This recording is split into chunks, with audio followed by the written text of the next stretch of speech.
Que descobertas foram feitas pelos sábios e cientistas sobre o autoconhecimento dos sonhos? De acordo com o neurocientista brasileiro Siddhartha Ribeiro, na sua obra Oráculo da Noite, que traz pesquisas sobre o sono e os sonhos, ele diz que a humanidade há muito tempo recorre à interpretação de sonhos para fazer previsões do futuro. Civilizações antigas como a do Egito, dos gregos, mesopotâmios e até os indianos. Vejamos um exemplo de um sonho da mãe de Buda, Maya, que diz que sonhou que um elefante branco descia dos céus com 6 presas e a penetrava com uma tromba. Ela interpretou esse sonho como que estava grávida de um ser iluminado. Mas ocorreram um processo de mudança cultural com o surgimento da escrita, tornando as pessoas mais introspectivas, mais conscientes, recorrendo muito aos textos, elas como se estivessem sonhando acordadas.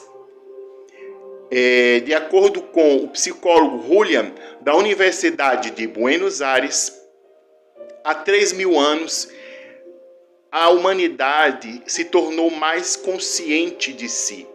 E isso teve uma influência no processo dos sonhos. Um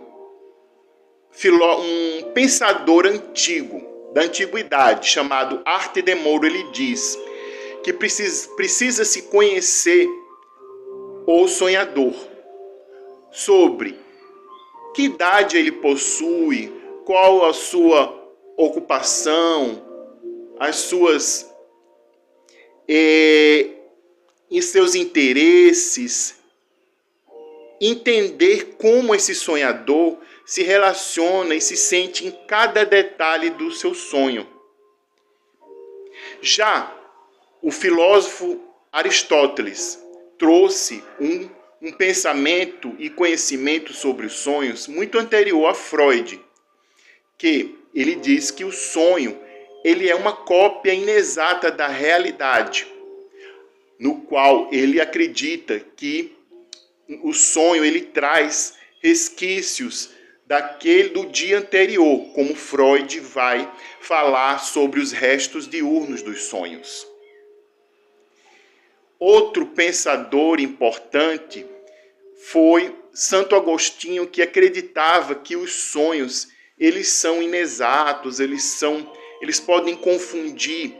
E aí podemos entender historicamente que no período da Idade Média, essa interpretação do sonho foi mudando, essa busca.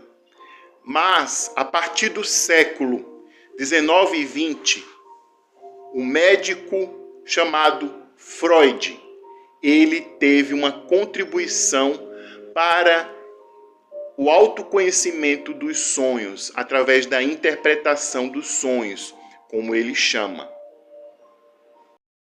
Ele acredita que os sonhos, eles são a via régia do inconsciente, ou seja, da camada mais profunda da mente humana. Porque para Freud, os sonhos, eles criam situações aparentes, mas naquela aparência existe um significado por trás daquela aparência, daquele conteúdo do sonho. Freud, de acordo com teóricos da personalidade Hall e Lindsay, Freud, quando ele começou a estudar os seus pacientes, ele descobriu que alguns pacientes relatavam espontaneamente sobre os seus sonhos e faziam associações livres, assim criando a técnica da interpretação de sonhos com associação livre. O caso mais notável de Freud, no qual relata a importância da interpretação dos sonhos e como processo de autoconhecimento, é o caso do homem lobo. Freud, através desse caso, descobriu que o paciente ele tinha uma recordação da cena primitiva, no qual ele via os pais mantendo relação sexual. Isso teve um forte impacto no desenvolvimento psicológico daquele paciente.